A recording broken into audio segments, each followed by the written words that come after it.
Okay, well, this has absolutely nothing to do with baseball, but this is a PSA of something that I actually despise more than anything in the world, and I just figured this out. The most disgusting thing in the universe has to be a paper straw, okay? So what, okay, okay.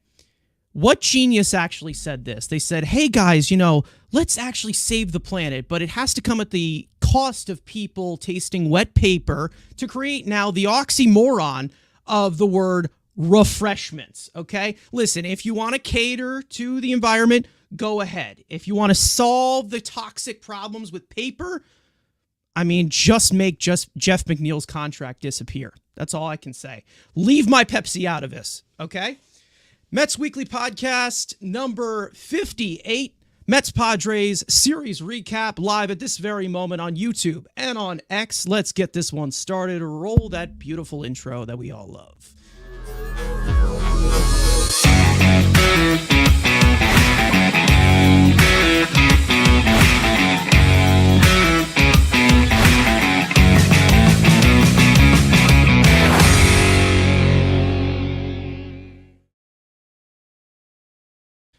Man, we got to change those visuals eventually. It's coming, guys. I'm working on it. Got lots of other things to do. Anyways, now as for our usual house cleaning, which I got to do every single time, I want to remind everybody to subscribe to the Mets Weekly YouTube channel for this very podcast that is now recorded live on Sundays and Thursdays, even though we are live on Monday. Schedule in London, again, that mixed it up. We already let you guys know about that. And it's always following every single series of games. For those of you who are watching on playback, which is in the future, and you want to join the conversation, make sure to turn on those post notifications to not miss when we go live the next time. For those of you in the live chat right now, I want to let you guys know that we love reading your comments. We love reading your questions, your concerns. And if you feel like you're being ignored, you're not. They are just being starred throughout the show, and we're going to try to pull up as many as we can possibly to keep the flow of the conversation. Also, remember to follow Mets Weekly on X and on TikTok, which mainly features Frank's post-game, his instant reactions after every single Mets game, titled The Mets Frankly Post-Game. And also for our audio listeners, make sure to follow us on any of your favorite listening platforms. We're most likely on there, no matter what, to not miss the audio version of new episodes that go up at 9 a.m. on Mondays and Fridays. This time it'll be on Tuesday, obviously, for the following day. Now, for those of you who are watching at this current moment, you may notice that we have an empty panel space on the screen. That means only one thing, that today we have a special guest joining us. This guy is a diehard Mets fan. He's known for his timely memes and his banter on Twitter, and he's also the co-creator of the Shea Sons Podcast. Keef is in the house today to talk some Mets baseball with us. Keef, how you doing? Good to have you on the show. It's a pleasure, gentlemen. It's a pleasure. Kars, we know each other fairly well, but it's a pleasure meeting Andrew and Frank. Love the show. Love the satire, my kind of language. Real quick, too. Really enjoy this specific podcast because I love the deep dives of the stats. It helps me learn, and I think you guys don't get enough credit for it. And I think that's why I love our Mets community of content creators, because we tend to find, simple nuances to bring real educational pieces to the Met community that, frankly, is not really smart. So just letting you guys know, we're here for you. You know what I'm saying? So appreciate you three for being consistent, too. Love the Frank videos at the end of each game. That's true emotion, brother. So I really do love those. I really do. Thank you. You got it, brother. Thank you. Really appreciate it. And also, for those of you that don't know Keef, he does his own show called the Shea Sons Podcast as well. You can tell us a little bit about that, and then we can get into everything. Mets baseball. You know what it is. It's not as in depth as you guys. It's his own flavor. We tend to kind of like shoot the breeze. It's like you're at the barbershop just talking with your buddies. We do touch on some analytical stuff. We love to get our little Mets Weekly touch in there, just like you guys do. But we like to mix it up. We kind of like to have fun. We kind of like to be free. We'd love to have you guys on where you guys don't have to crunch the numbers. You guys can talk all about, how much you guys love to give Frank shit for his Jeff McNeil love. You can always do that. I know, Frank, I know you're a true defender. It's okay. Unfortunately, I'm not on that side of the fence, but we're gonna bring you to the dark side, my brother. We will bring you eventually. But yeah, that's all it is. And me and my brother, my brother and I, we just want to bring some smiles because sometimes the Mets don't provide those. So just a quick plug. This Wednesday, I'm gonna do a watch along. We're gonna be in Arlington, so we're gonna do a watch along, and we'll be doing some more stuff next week with the Yankees in town. But appreciate you, brothers, for inviting me. It's actually a true honor because I really do feel like I'm in high esteem. So thank you again. Yeah. I mean, I think that, we like to bring in guys who like to keep the conversation going. We like to keep the flow of everything and, not try to just put like stupid dead air that Andrew likes to obviously push. But Frank, how you doing? I'm doing all right. I mean, it's just like another good series. Grimace, he stays in the main graphic. He was on the last stream. We were like, oh, we'll see if he lasts. But, here he is again. He made it to the thumbnail this time. He's everywhere. I mean, you can't look at the TV. You can't look at your phone without seeing this man, Grimace, just everywhere. He's on ESPN, MLB Network, and he is everywhere right now. So I wore the purple to support him. So, we're just trying to keep the mojo going. Yeah. The Grimace Mets and, behind the scenes, Andrew, I know that this has kind of brought in some positivity. Hopefully you're not going to just start talking out of your ass. But, at this point, how do you feel? 5 straight wins. They look better. They look like a baseball team now. Well, I mean, when you beat everyone said the self-proclaimed greatest player in baseball the last few years of Fernando Tatis, whooping his ass all the time is great. But again, we'll keep the joyfulness for a little later. Again, competitive baseball. This team showed some sort of pulse. When most of these games you're watching and you're like, well, it's like 2 hours before game time and I can call out, all right, McNeil's over 4 and Nemo's going to strike out 3 times and they're going to score maybe a run on 3 hits. You're starting to see some sort of pulse from the top of the lineup. Again, we'll see if we can get the bottom of the lineup pieces. Maybe you get Alvarez back behind the plate. Luis Torrens continues to be one of the, David Stearns just dumping in that dumpster and keeps finding, hey, look, I found a $5 footlong out of the dumpster, and it's actually pretty good. So keep it going with these dumpster finds that Dave has continued to find. And again, they keep winning. And again, as stupid as this sounds, they're a game and a half out of a playoff spot when they were 10 games under 500 a week ago. Pop some bottles. We're going to be celebrating. We got about half the league to jump over. But hell, we got the power of Grimace and Anime on our side. We're going to win the damn division. We're under 14 games. The Phillies did it in September in 06. We can do it in 3 months of baseball. Come on. 07, my bad. Respect the Rhino. Love that take. Listen, I think, it's okay to bring in just like a little bit of delusion to ride on cloud 9 a little bit right now because there hasn't been much. There really hasn't been much to be positive about. There's been stretches that have been good. There's been stretches that have been really, really bad where you're like, okay, maybe this is the all-time low, and then you see a new low and another low, and it just keeps getting worse. So this is a lot better as compared to what we have been seeing for a majority of this season. And we're coming off of a sweep of the Padres. Padre means dad in Spanish, I believe. Correct. And we did on Father's Day, so there's a little wordplay for you if you enjoy that. But also in terms of just the Grimace Mets, I mean, we don't know where this thing came from. We know the character Grimace. Obviously in the 90s, if you grew up in that with the character with McDonald's or whatever, but. He just came out of nowhere, and I'm just going to guess that it had something to do with the City Connect jerseys being somewhat purple, and then they just bring in a purple blob to throw out the first pitch. And Frank's muted, even though he's trying to talk. No, I'm pretty sure they said it was his birthday the other day or something like that, and that was why he threw out the first pitch. I mean, again, I didn't know these characters had specific days, but apparently he did. Yeah, it was his birthday. It was correct. Yeah. That's cool. So, do we get Ronald McDonald in here next on his birthday? I don't know if we want that. He's disappeared. No, he's just gonna creep everybody out, isn't he? Okay. Yeah, he's at second base, Cars. Don't worry. Yeah. Fucking hell. All right, going deep into it. I like it. But obviously, let's get into the series rundown. of what happened in this 3-game stretch. It was a clean sweep, but into the specifics, of course, started on June 14th. Manaea, which we will get into later, gave you 5 innings, a 1-run ball, didn't go deep into the game.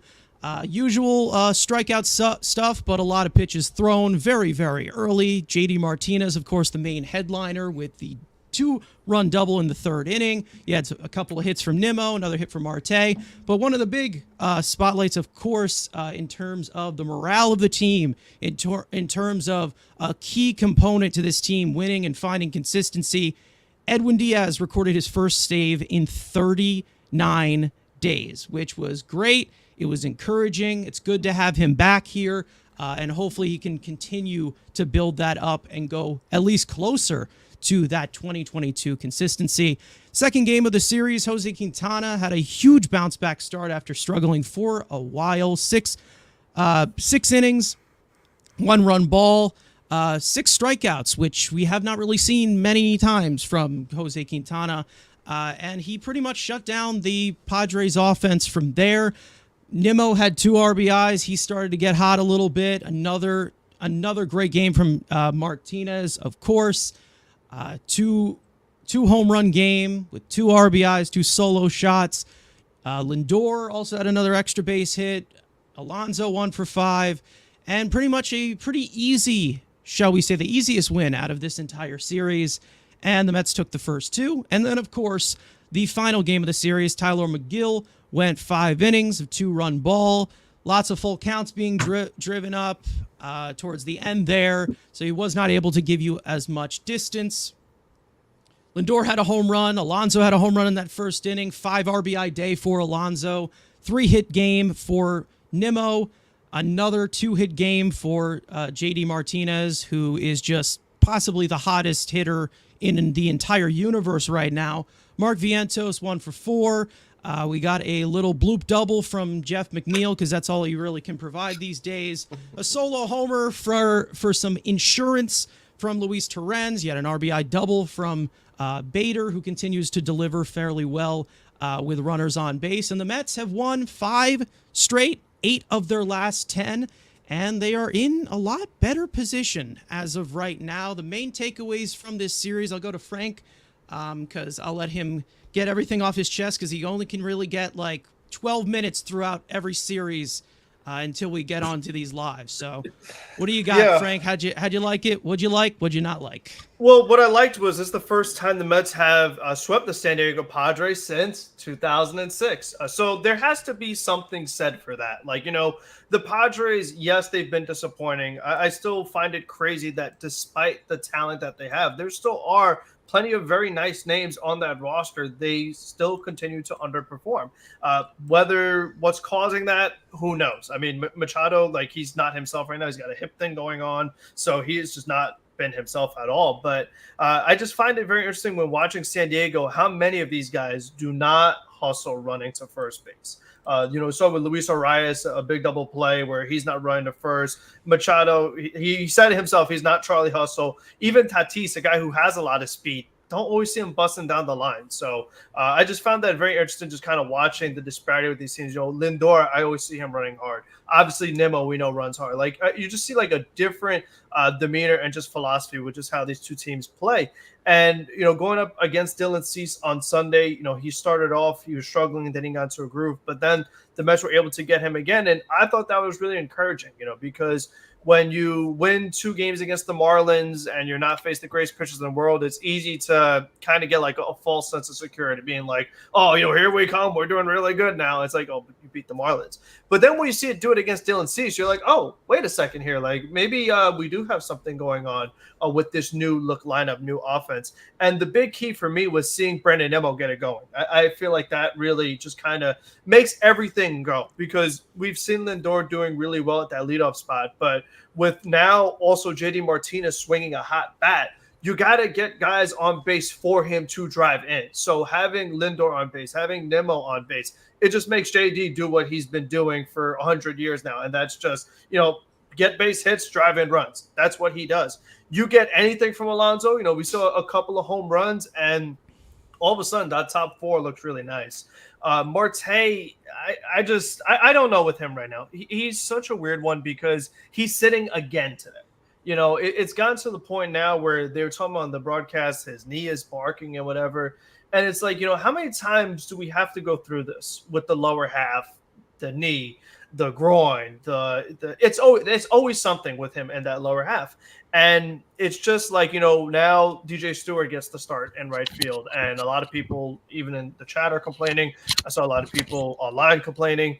It's just a really tough situation they're in with him because, like we talked about, he's swinging a good bat. So you can't necessarily take him out of the lineup. You can't tell me that right now with a hot Marte that DJ Stewart is a better option or Tyrone Taylor is a better option.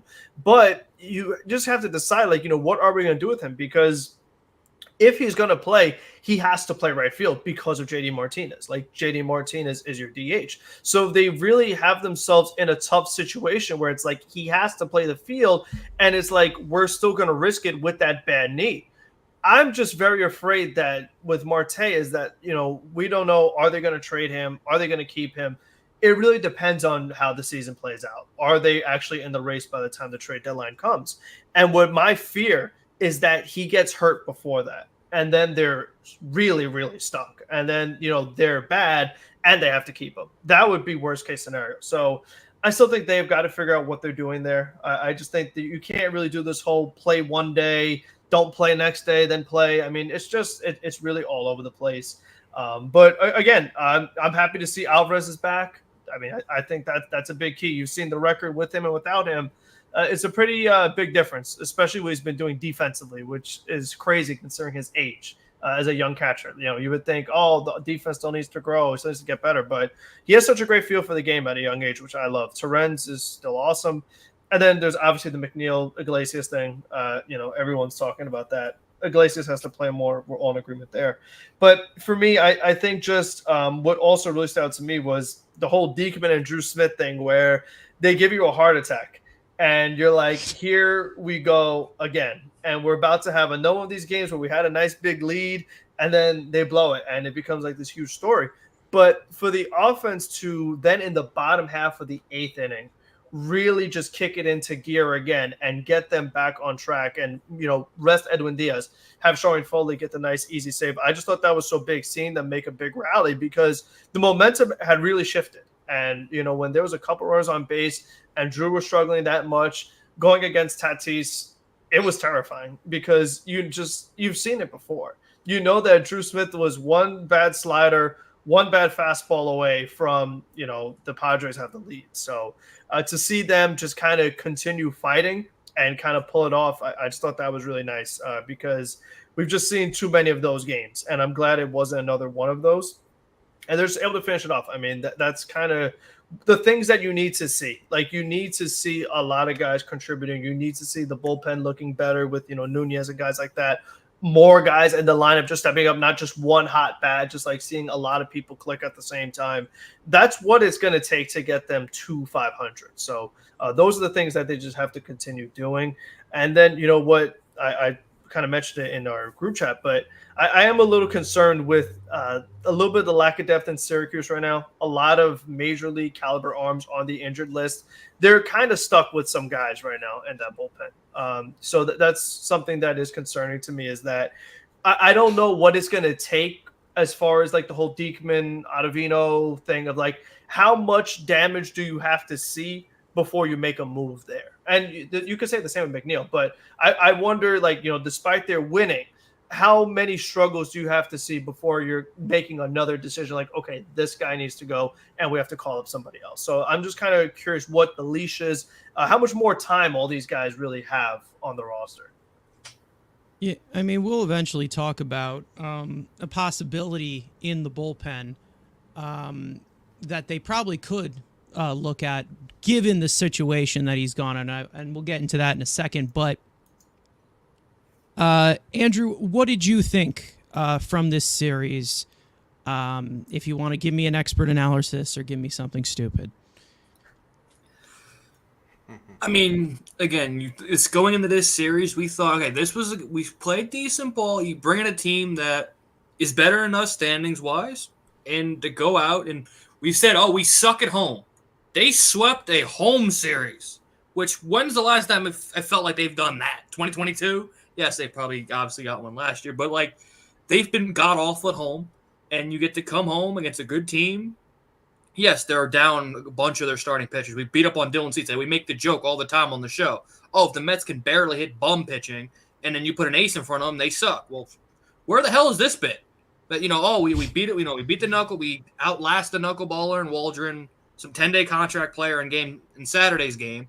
And then you go up against Dylan Cease, and you're like, the Padres get a run in the first, and then boom, there's 4 runs right back. We're like, where the hell has this been? And yes, obviously JD Martinez, and this is what happens when you get a productive. You stop saying, you know what? Let's create two fat people and make them a DH. No, let's go get an actual good, lethal offensive hitter and put him in the DH position, what the damn position is made for. And holy shit, JD Martinez is actually good at hitting. Maybe Brody should have traded Alex Ramirez for him 2 years ago. Maybe we would have had a ring. Who knows? Joking, of course. But yeah, seeing JD hit, Lindor has been money putting back in that leadoff spot. Brandon Nimmo getting hot. And if you can get Nimmo and Alonso back to 75% of what they are, because they're not that bad. And Nimmo is not a strikeout machine. We know that. Yes, does he strike out? Yeah, but he's striking out like Joey Gallo, it seemed like, for the last month. It's like 3 strikeouts a game. We're like, who the hell is this guy? If we get him 70% of who he is, plus you can get Pete Alonso to get back to hitting homers, again, Alvarez has been back and getting Alvarez back. Yes, he's starting slug, and he's giving you the elite defensively. You know he's going to hit for power occasional. Hell, Luis Torrens is now hitting bombs, so Mark Vientos has cooled off a little bit. So, again, you still have some depth in the lineup. If that top 4 hits, we all said this in the offseason and all of the last 3 years, this team offensively is going as far as that top 4 can take. They get hot. You've seen, look, they've won 5 in a row. We'll see if they can keep it going. The bullpen, yes, you have your heart attacks in Diekman and Ottavino, and yes, should they be DFA'd and sent to the moon? Yeah, but come on, it's a Mets bullpen. We always need a few of those guys because we can't just have easy wins. That's no fun to just throw a bunch of guys throwing 105 and nobody's touching us. Like, that's no fun.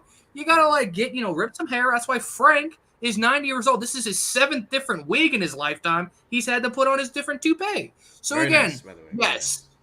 Are there options? Should Danny Young be here? Of course. He's younger. We were happy with the Diekman acquisition in the offseason. He's 37 years old. We all knew he had a walk problem. He's walking batters. Holy shit, no one saw this coming. Oh, wait, we did.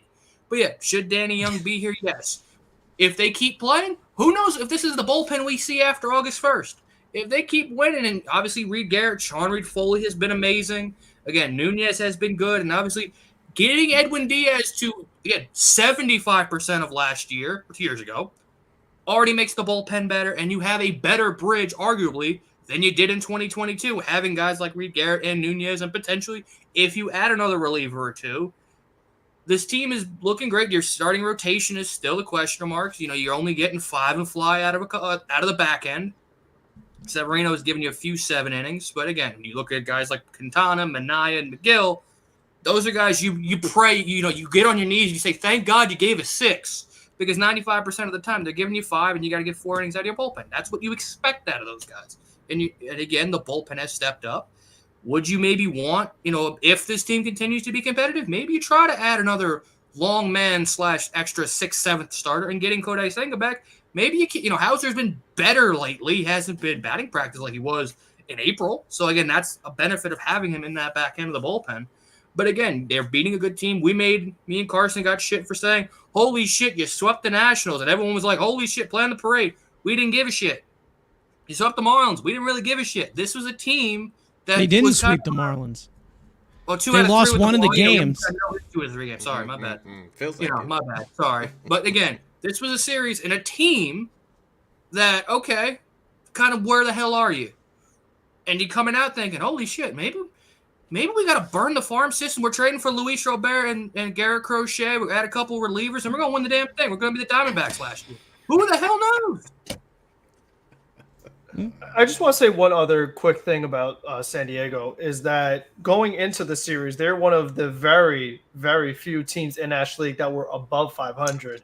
after the series, they're now under 500. So I just find that very interesting. Just looking at this National League, and despite them as being 1.5 out, it's like you still have so many teams to jump, and it's like all these teams are under 500. And even a team that has right now won the wild card spot tied in Washington, under 500. So it's just very interesting just seeing how this whole thing is shaking out, and it's in a situation where it's like who's in it, who's out of it. Like, it makes for such an interesting deadline when literally everybody's right there, So I think, if you're the Mets, if you do become a buyer, there's not going to be all that many sellers, So I just think that trying to figure that part out is also going to be interesting as well. Unless, one of these teams goes on a big skid or a big run, like it's just going to be interesting. I mean, just teams you didn't really expect to kind of be in it. And right there, like Washington, I mean, we didn't expect them to be ahead of them. We didn't think highly, but we didn't think that Washington would be ahead of us. So, there's still just a lot of unknowns that still have to be figured out too by the time we get there. One team that's been dropping recently has been the Cubs. They have been horrendous recently. Well, they signed Jorge Lopez, so I mean, pretty bad they're now. Well, their bullpen is so bad. So I mean, Jorge Lopez, we know is a talented reliever. He can be really good. Imagine if he threw his glove in the ivy and just got lost there. That was it. Yeah, I don't think that would. I mean, if he throws his glove into the crowd again, like with the Cubs, that in Chicago, then you're gonna give it back to him. The Chicago's their team. Obviously. But I think that when you look at it, it's a positive week. So Keef, what do you have any takeaways from this series? What did you like? What did you dislike? Just the full on unpack. Yeah, I'll be quick. They won because I didn't go to the park. That's pretty much it. Like I thought about it over and over. This goes way back to the Grom days. First, it's funny because Andrew he gave a shot to Tatis. That's my favorite non-Met. So it's like, I get it. It's okay. Not very likable in many parts of the world outside of San Diego, but it's fine. But I would go and watch him because he would come here, whatever. And I went. The first time I went to watch him, the Grom is incredible, and then next thing you know, MRI in the middle of the game. So, okay, cool. Next time I go watch the Padres in Citi Field, Scherzer's first game that we got to see live, and he was on a roll when he first got here, and that was like his first bad start. I was like, okay, cool. And then, went to the wild card game. Of course, Scherzer again. So I got a lot of real bad luck with the Padres. So I was fighting myself this past Friday. Keef, they're playing good. Don't be the jinx, because you know what, you're gonna have to wear that cape like it's honor. So didn't go. Was very, very pleasantly surprised that the bullpen pretty much didn't give up a run till Sunday, which is really, really, really positive, to be honest with you. I mean, Diekman got us into some trouble, and obviously, like Frank mentioned, it was a Drew Smith fastball, or hanger, for lack of a better term, to Ha-Seong Kim. And, whatever, it was a little nervy, but what we haven't seen from this team for quite a long while is, yes, they can put up runs. It's when they put up runs. And the timing of the runs that they put up just fills me with so much more confidence going, to Texas to play the rival champs. So it was a very good, well-played series. We've actually, in my opinion, was talking to Carson about this earlier, we could have played better. I thought we actually could have done. We left some runs out there personally. We almost shut them out. 2 straight games, and we needed to sweep them because they held a wild card slot. And just like you guys were mentioning earlier, like they're a game under 500, and this National League is just atrocious. For a while, I was like hammering, like, yo, like this may not be it. I was one of those negative Nancy's, and sometimes I can still be. Because I still don't love this team. They're very entertaining, though. That I'll give them that. They are a classic Mets team that will keep you at the edge of your seat. But come the deadline, honestly, if they are in this range at the deadline, if they're 1.5 games out of it, you have to go bolster something. You have to. It would be very Epler-esque if we did it. I worry, though. I know the luxury tax weighs over us, and it gets like charged at the end of the year. But I mean, their goal at the beginning of the year, they told all of us and everyone here in the chat and all of Metland, their goal is to be a playoff team. So you know what? If that's the goal, go after it. Other than that, it was really nice to see Nimmo get on board. It was really, really, really nice to see what JD Martinez. It was like really, truly his coming out. It's what I've been wanting JD Martinez for about 3 years, and it's nice to see him in a Met jersey.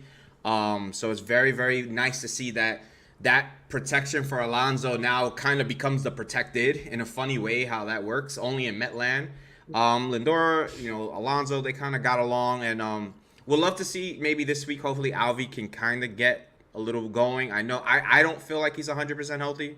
I know he may have came back a little bit too soon. He doesn't look healthy in my eyes, but maybe we get a little bit more Torrens this week so we can kind of get through. Maybe there's a lot of games coming up. We got a few days off, but after that, and there's just some good teams we're going to be playing. So I'm a little bit more on the positive side. Edwin Diaz, like you mentioned, Carson, that is a big situation. That's probably the most important thing about everything. Edwin Diaz is probably the most important Met on the team.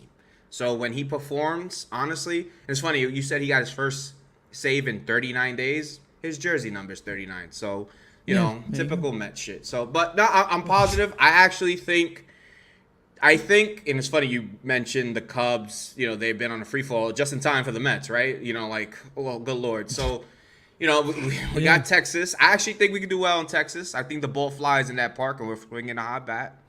My problem is Chicago, and you guys know, you guys are Met fans. We go to that park, and I don't know what the fuck goes on with this team. I don't get it. It's everything ass backwards, except for that one playoff series where we clinched the fucking the pennant and shit. Other than that, it's like what happens in that park? It's like this mystical magic. I spent like 2 summers in Chicago actually watching the Mets. Have friends over there.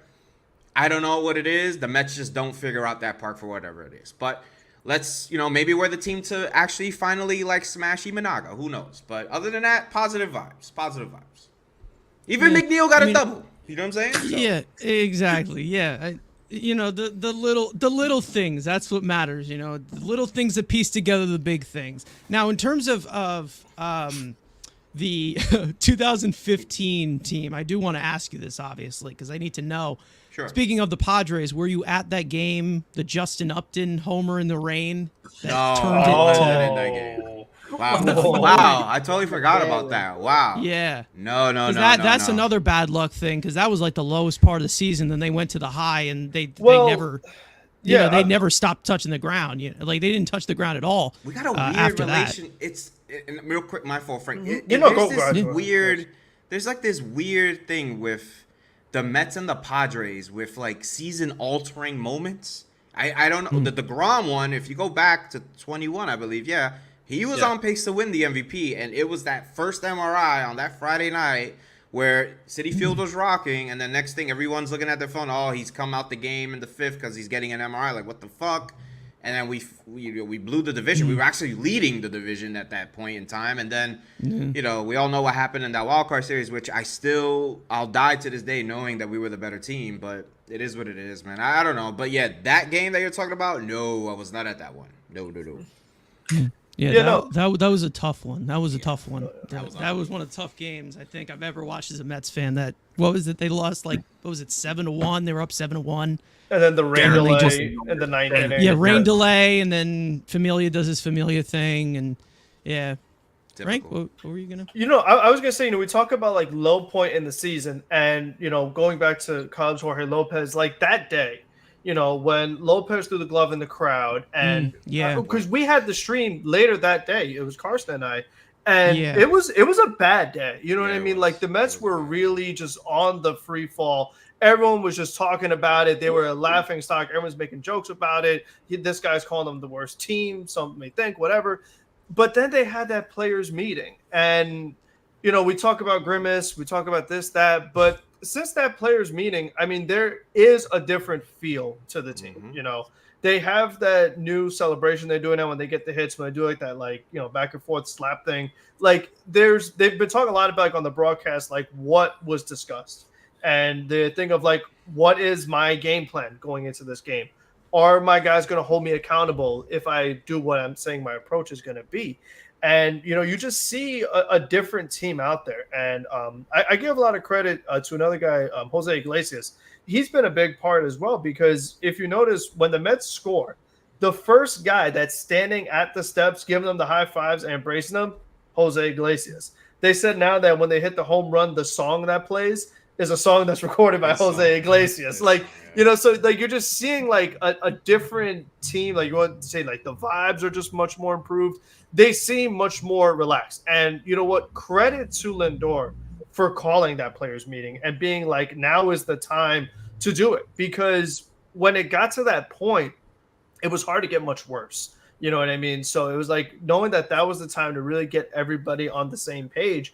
And, since that meeting, they've just played so much better, and they look so much more relaxed and just having more fun. And it's big. Like, just seeing the change from that day to today has been nice. I just want to harp on that. That day, you're not lying. That was a rough day. That was not just a Metsy day. That was like national headlines. What's going on with this franchise kind of deal? And it was like, a lot. I held like a little Twitter space, and there was a lot of people upset that all that happened while, Jorge Lopez was in a Met uniform. Where was the interpreter? It was so many things that wasn't related to baseball. And it was like, truly like, what the hell next, And then the thing that kind of just got brushed under everything was the meeting. And I think you make a good point. Like, the broadcast keeps saying, hey, what was said? For me, what I was talking to my brother about was like, you know what? I'm glad they just said something. You know what I'm saying? It was probably one of those moments where you have with your buddies where you're like, yo, bro, like, we gotta fix this shit, because honestly, like, this ain't it. And honestly, this is not who we supposed to be. Like, yes, we're not supposed to be running away with any division, but we're supposed to be a little bit more competitive than this, and this is just a bad look, and this is not who we are. And I think when you have those real life conversations, even outside of baseball, you have them with your friends, your loved ones, your family. When you have someone you truly have to go to war with tell you, fix your shit, man, because we need you. Not because I need you to like do it for you. No, I need you for it so it can help me, him, you, Rhino, etc., etc.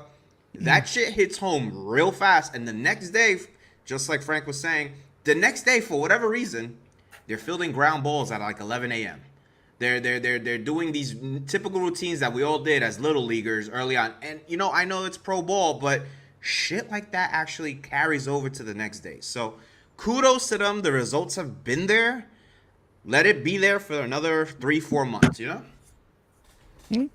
I think that, when you look at it, it always goes back to the one quote that I just directed back to every single time. And I think we talked about this on a few streams ago when it first happened. And obviously this is coming from Douglas Barnes in the chat. He's saying that JD Martinez has been a huge presence in that clubhouse. And I think that in terms of what he said and what was said in that meeting, he said basically, let's play like we have nothing to lose, because they don't. They don't have anything to lose. I mean, can it get any worse? Can we get even more of a laughing stock? I mean, just play loose. Like you have absolutely nothing to lose, and just like, this is going to be your last game. And they've pretty much just run away with that, man. There's been some frustrating parts to it, obviously, because this team has had a lot of growing pains, a lot of painful stuff go on this year. And, is it possible we see that again? Definitely. I mean, it's definitely possible, but at this current moment, they've definitely gained momentum from each other, and they've played like an actual team, and they looked a lot better as compared to the shit that was on the field, as to where a lot of these guys just look completely disinterested. I mean, we've still had those frustrating moments, of course, in this stretch, things that we've gone after players for, but I'd say that as a collective unit, they don't seem as insufferable as they were a few weeks ago. And that, I think, is a lot more encouraging as compared to what you're looking at now, and compared to what you were looking at where, it was a chore to watch this team. It was a chore to watch it last year. It started to look like last year, where they just looked so disinterested. And I've really So, it's good to see them, take the initiative and say, we're not going to let this go in that direction again. Could who you knows? imagine coaching and having like a level head? Like, I don't know how Mendy does it. Yeah. I don't know. I have been off the rails. I've been cloud nine. I honestly, I've talked to my therapist 2 times a week about it. I don't know what to do next. Guys, I'm just, I don't know. Yeah. Oh yeah, they can be stressful. They're always like that. I mean, we all know how we can ride the highs, ride the lows. I mean, that's just always been how they are. They're never going to put you in a secure place as a fan and a mindset. And hopefully eventually, it gets better eventually, but it's all going to be more of a long run as in terms of the short term where, people are kind of just, they're looking at the numbers and they're saying, oh, well, they're 4 games under 500 right now. They have not had the best season. They're not winning right now because everybody wants to win right now. Obviously, the plan is in place. They just obviously need to move forward with that. But with the team playing as they have been recently, it really just shows that, I really felt like we've had a lot more leadership as compared to anybody. Personally, I think the leadership recently has been at one of those levels where, I don't know. I always felt like, in the 2022, there was a lot of veterans that were off to themselves. 2023, it was a lot disconnected. 2024, you're seeing a lot of guys just kind of play for each other. And I think that, that is really been good because, this isn't a team that's expected to win the World Series or has this big expectation as they had. But you're definitely just seeing a team that just as together, if they all succeed and as a majority that they all succeed and, they contribute their role, you're going to get on a good roll here. You're going to be looked at as a lot better of a team. And you really see a lot of these guys step up. And specifically, you're really hoping and banking on, as top heavy as we say this roster is in a vacuum, you're hoping that maybe at one point, Nimmo, Lindor, Alonso, and JD Martinez are all hot at the same time. Hopefully that happens eventually, because if it does, then we are going to be in really good shape. Nimmo's been good these last few games. JD Martinez is the hottest bat in baseball. Lindor's been great since the leadoff spot. We're waiting for Pete. He had a few good signs in this series. So you're really hoping that you can really string this together and just really just build it up as a team together. And I really have liked that a lot because, a few weeks ago, it was a lot different. And as, to Keef's point, when he was talking about, around baseball, if people were, in general media were going after the Mets with that whole Jorge Lopez situation, I'm in a Raiders group chat, right? On Twitter. I'm a big Raiders fan, right? Thanks, Dad. But anyways, I literally had people saying, they're like, what the hell's going on in Queens, Carson? And these are football fans. And they're asking, what is going on? And you're like, this is spread completely, throughout all sports media. And, that's how ridiculous it got. My wife knew about that, bro. Without watching the game. She don't watch the Mets with me. She's like, babe, somebody threw something at a player? I'm like, oh, no. I got to explain this. And then when I explained it, she's like, what the hell? And I'm like, welcome to my world. This is the norm. Yeah, this is my dad. Thanks. Oh, my. Okay. But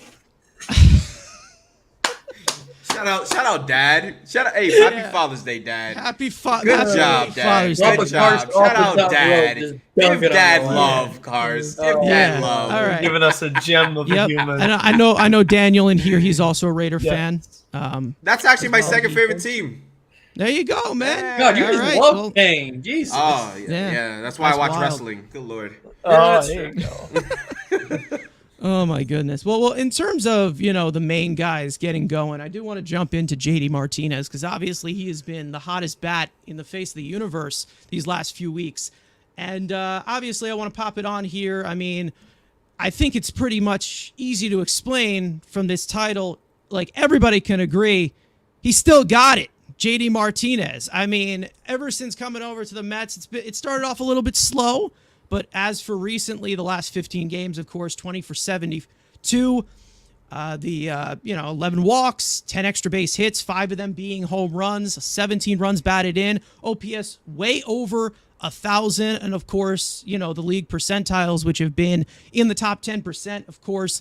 And to see somebody who's 36 years old giving you this type of production and being probably the best hitting profile on this team, most consistent hitting profile on this team, it's pretty impressive. Obviously, you're seeing a lot more power from him, as you were seeing from the beginning. I think that, it's not just in terms of his age, but just in terms of the position that he was in with Scott Boras, of course. I think that, at one point he kind of just needed to get into the swing of things. We know he had a little bit of a concern with his back towards the beginning. He had the cortisone shot.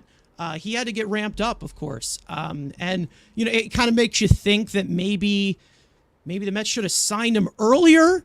But maybe he was just asking for a little bit more money. They didn't want to give him a multi-year deal to a 36-year-old. I understand that. Of course, we know yada, yada, yada. The Mets don't want to do the long-term thing right now. Of course, wait and see, whatever. But when you look at it in terms of JD Martinez, we know that at his best, the man is a catalyst for your offense. He can make an impact in so many different ways. And I say this in an impact that's very unorthodox, of course, because we all know I'm a big pull fly balls guy. I'm a big pull line drives, big exit velocity guy. This guy, no matter what, if he puts the ball in the air, he's going to contribute. And he's just one of those anomaly hitters that has just been so goddamn good for so goddamn long. And even though you see him, maybe slow down a little bit, somehow he just continues to grasp it. And he's just been an incredible hitter for a long time. Mets have been linked to him for like 4 years now. He's finally here, and now he's the key contributor to the Grimace era so far. Frank, I'll go to you on JD Martinez. I mean, what an impact this last 2 weeks. Incredible. Yeah, I mean, he's a guy that I know I've been talking about on this channel for forever. I've always wanted JD Martinez to be a Met. I just love his kind of hitter. There's not many JD Martinez's. Like you said, he just has a very unique way of just the way he gets the job done. And I think a lot of it goes to the fact that this guy was signed very, very late. I mean, he did not have a spring training. And even like we talk about the work that he did to kind of get ready to play for the Mets, it's not the same as playing in the major leagues. I mean, we look at what Brett Beatty's been doing right now. He's got a 1,300 OPS, hitting home runs left and right. But again, it's not the same caliber competition. So, now that he actually got his reps with, major leagues and getting ramped up, you now see like, okay, this is the guy that we thought we were going to get when they signed him. He was just coming off of a fantastic year with the Dodgers where like even despite injuries, he still finished with insane numbers at the end of the season. And for me, I mean, there's just so much to like about him. And one thing that's super interesting to me is that we've talked so much about the Mets struggles at home, particularly offensively. JD Martinez, on the flip side, actually has an 1,006 OPS at home and a 673 OPS on the road. So, I mean, he's just – and in we a talk pull about, hitter's ballpark, may I add. Yeah, and he does it going to the opposite field. I mean, like it's we crazy. saw the walk-off He's was – the walk-off was opposite field. Like, he just – he's just so incredible to me because he's a freak. Yeah, it is. He finds a way to hit bad balls. He knows when to swing first pitch. He knows when to check his swing. Like it just feels like he always just is so prepared and knows when to make the right decision. And you just see the difference now because when he first started out, April, March, May, like in April, you're looking at the 647 OPS, May, 828, now in the month of June. So this is more than just he had that on base streak. Like we talk about like the 9 consecutive plate appearances where he got on base safely in the Padres series. That's just 9 plate appearances. But when you look at the month of June in 60 plate appearances, 1,053 OPS, 320 average. Like the guy, like this isn't just a 2-day thing. Like the whole month of June, the guy has been phenomenal. And it's because he finally got in the swing of things. You know what I mean? So I just think that, despite his age, you wouldn't even be able to tell. If you didn't watch the guy run, you'd be like, I didn't know he was 36. He looks good to me. You know what I mean? Like he looks better than a lot of 36-year-olds we've seen, especially in Met uniforms. So he's a guy that's aged really well. And I just find it interesting too, because, we talk about should they have signed him earlier and things like that. And the thing that we kept hearing was, nope, Mark Vientos is going to be our DH. We're going to give Mark Vientos a chance at a DH. That's all we talked about. Even though we were advocating for a DH, we were like, enough is enough already. This is Pete's last year. We can't keep doing the Daniel Vogelback and Dom Smith and Darren Ruff and all these other guys that have not been able to get the job done. We got to get a real guy. And they were said, no, we're going to stick with Vientos. Then all of a sudden, JD Martinez shows up. And now Mark Vientos is the Mets starting third baseman. So, it just kind of goes to show you that what you anticipate, what you plan is not always necessarily what happens. A lot of things could change, in a matter of time. Then before you know it, you're in the situation now. And again, it's like, what do the Mets do? I mean, Daniel asks a really good question. Like, if somehow the Mets made the playoffs, JD had a massive impact. Like, what do you do with him? And it's that tough situation of, when you're have a player who is 36, that big decline is bound to happen any year. And it's like we've kind of talked about with Ottavino. It's like, when is that year where it's just like it's over? So you're always kind of playing that risk of like, do we go one more year?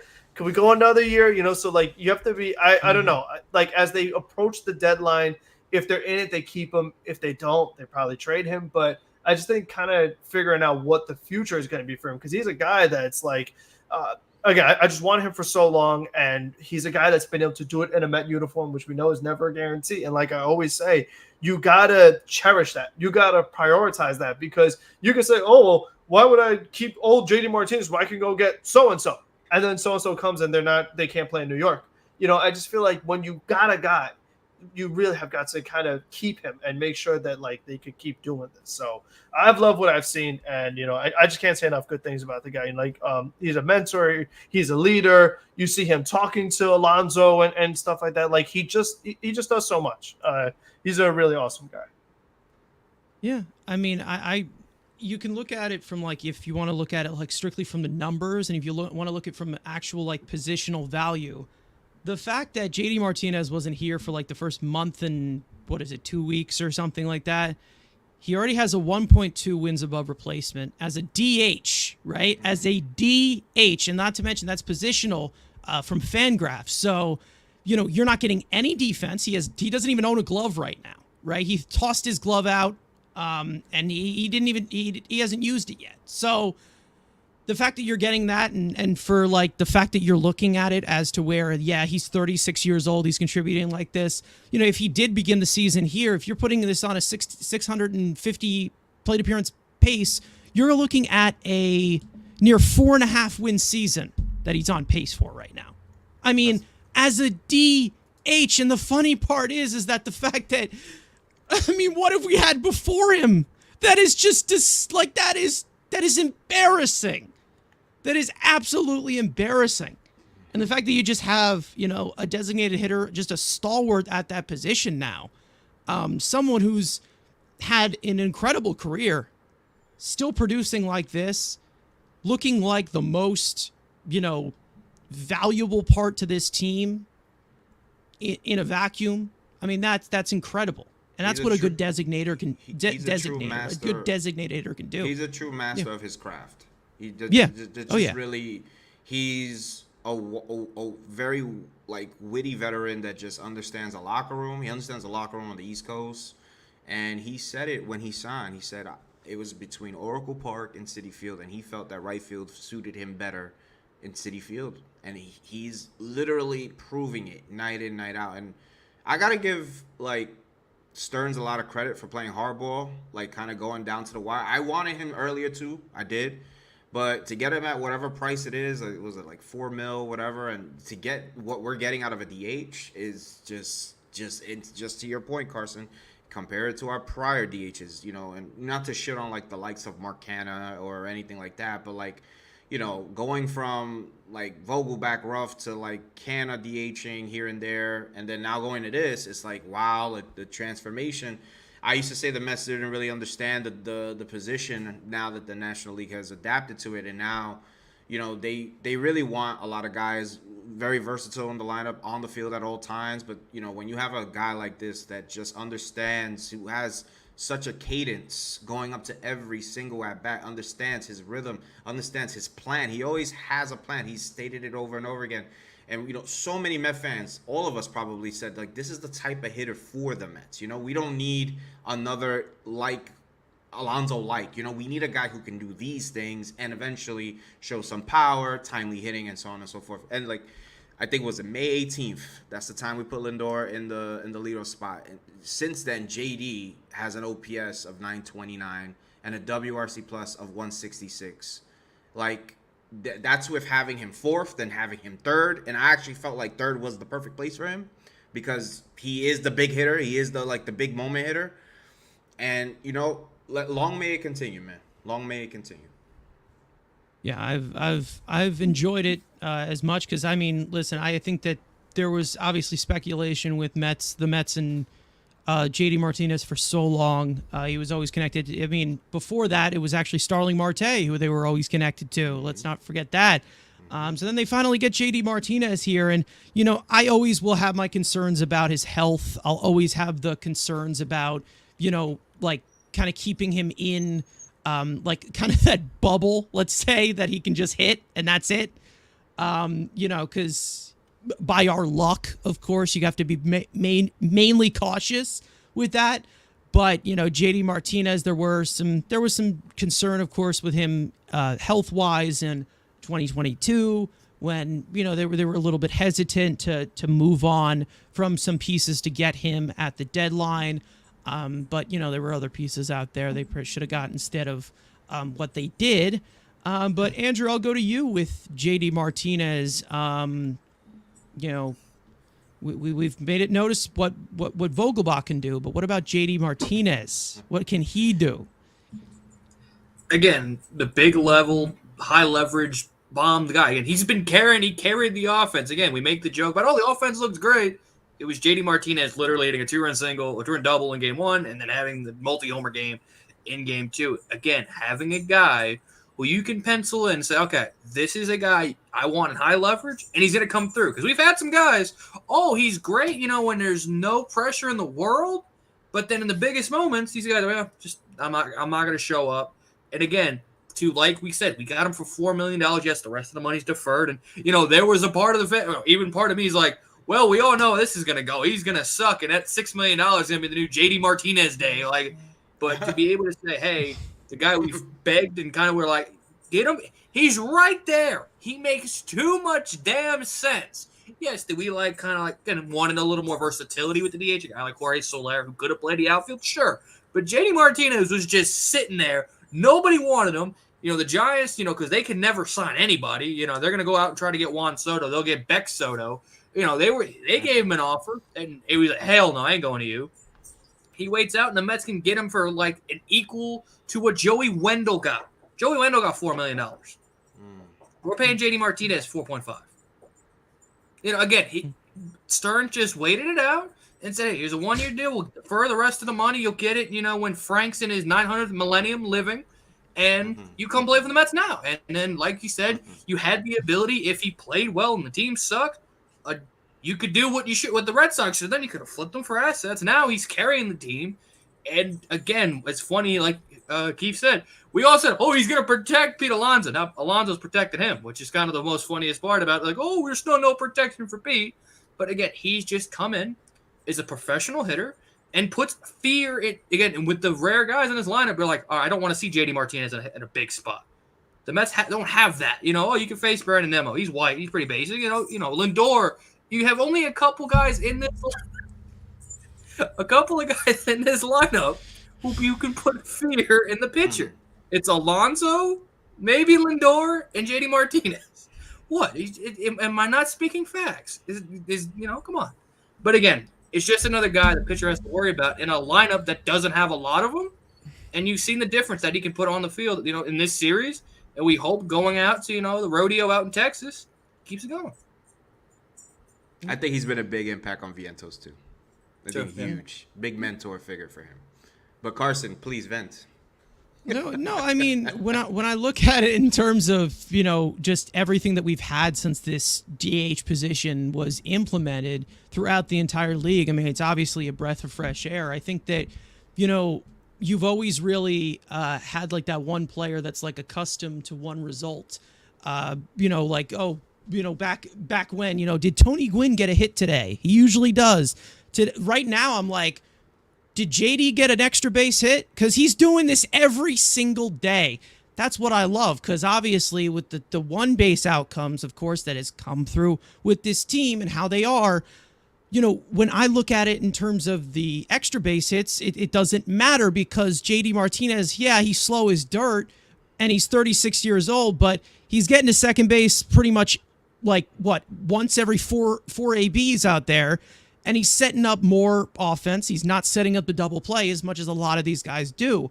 And the fact that you get that in the middle of your lineup, you're able to clear the bases. If, it still is a top-heavy team. I think we all can really establish that. It's still top-heavy at the top of the lineup. You have your main contributors. Marte has been good offensively, but he's been limited still in terms of what he can provide with his lower half, of course. We talked about that, it was 2 weeks ago, of course, with his defense.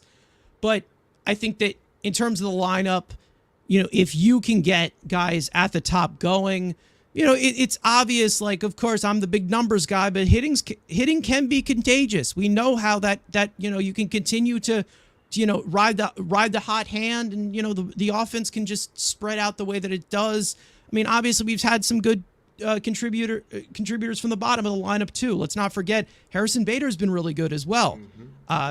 Frank wanted him out of here. He wanted him dead. I mean, he hated him. And he's been one of the contributors from the bottom of the lineup. Now, the guy batting ninth today, different story. Let's not get into him. But, in terms of just what you've been getting from the lineup, you also see some of the young guys contributing to Vientos, of course, Alvarez gives you an impact on both sides of the ball. You've definitely just seen more of a collective team unit backing up your struggling hitters at the top, because Lindor may be hitting well, but overall this season it hasn't been amazing for him. Alonso has not been himself. Nimmo has had quite a few slumps. JD Martinez got here late. So you've been able to back it up, and you've been able to have a few guys in this lineup that can contribute. Doesn't really do well in terms of efficiency, of course. You don't really get these big performances without your top guys hitting, but you've been able to at least have some kind of foundation when your top guys are struggling. And that's what has really been one of the key contributors as to why the Mets have been able to be in these games, no matter what, the result is after the ninth inning, because, at the beginning we were seeing that the Mets, they were just finding different ways to lose. A lot of these games they had in their hands. And now we're seeing those games that they have in their hands. They're winning those games. So, you can say, a lot of guys are key contributors, but I'd say that, as a team, as a collective unit, they just look a lot better. They don't look asleep. Not many of them look like they've just fell asleep at the wheel. They just look a lot more in sync. Could you say it's a veteran leadership? You want to piggyback real quick off that? Yeah. Frank brought up way earlier about the Padres not running hard, right? Yeah. Well, and he said, look, Lindor always runs hard. Well, that's one. Probably having weeks of just watching a guy like JD Martinez do whatever it is he does in the cages, whatever he does in the locker room, just ooze to the younger players. And then even these other veterans probably during that team meeting were like, yo, this guy's won a ring. Let's follow whatever the hell he's doing. Whatever the hell he's doing, the rest of us do. Simple as, and it, like you said, Cars, contagious. Hitting's contagious. Also, you know what else is contagious? Real good positive outcomes. When you start seeing them come back when even they didn't give up a lead, but they just getting runs back. To me, that's when a Met team is good. When they give up some runs and then they piggyback, because we always know the bullpen's always gonna be a problem. But when they help them and they pick them up and they get some runs back, that's when even me, very, very big, glass is half empty kind of guy. Okay, something's going on here. It doesn't matter against the quality competition, but something's going on in that dugout that we may been asking for a very long time. So. Yeah, and obviously we need our top guys to perform. We absolutely need Alonso to get it going. We need, JD Martinez, if he can stay hot. We all know he'll remain consistent. That's JD Martinez.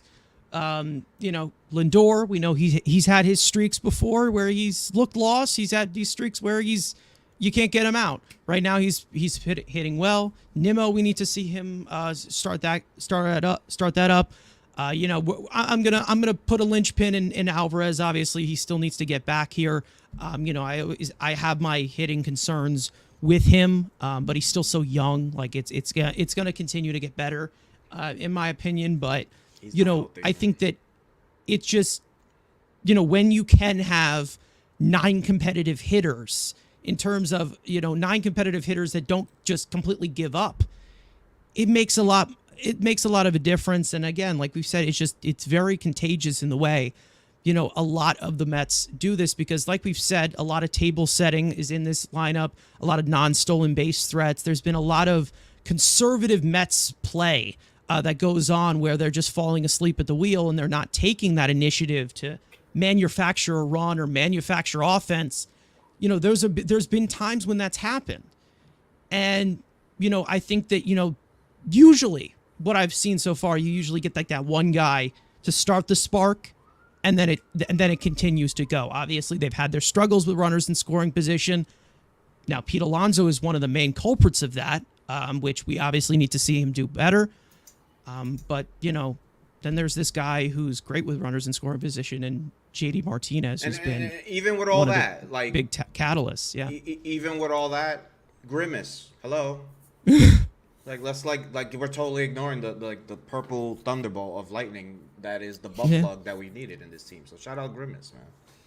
Yeah, I'll tell you, when we saw Grimace firsthand, like the day that he throws out the pick, we're like, because obviously the team's struggling, they're not doing great, and we're like, okay, this team is not serious. They are actually, like, what are they doing right now? Like, this corny shit of the city connects are purple and they bring in a purple guy. It's his birthday. It's like, what the hell does McDonald's have to do with the Mets playing like shit? And you're like, why is he here? And then you're like, okay, well, maybe this is the Cinderella story now. And ever since Grimace threw out the first pitch, they look like a competent baseball team that doesn't want to make you did you see the completely first pull your pitch? hair out. Did you see the first? It was a strike. Yeah. It was a good.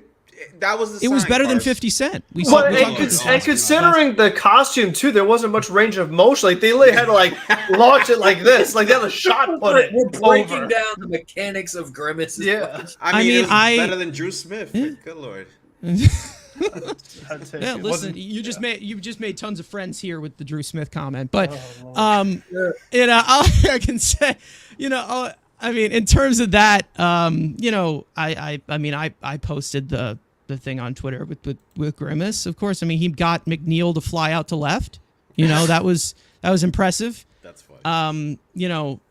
I think that sometimes you just need a little bit of stupid, and sometimes the stupid sparks something. Sometimes it doesn't. Sometimes it does. But when it does, Mets fans are going to hold on to it. And listen, I think that again with I don't want to get into the radio personalities talking about this whole situation. We haven't had much fun this year. So you might as well. And listen, I'm not one to do the stupid gimmicks anymore. I'm just like, just win the damn game. I don't care.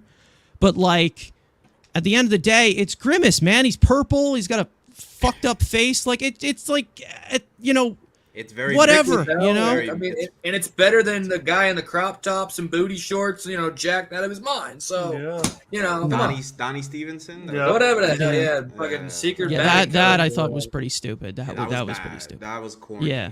And think about it. Very. And I think let's think about for the New Yorkers, it's benefit is not benefit to me. If this can be a partnership with McDonald's and the Mets win the World Series, we get free food out of this. No. So McDonald's can pay for Juan Soto, bro. Juan Soto money? Like, think about it. This brand, we got to think about the off-field and the on-field. Come on. Where the fuck did that come from? Okay, that is fucking offensive. You done? You done? All right. You like Mountain Dew, bro? Yep. You done? You done? We good? All right. Can we move on? All right.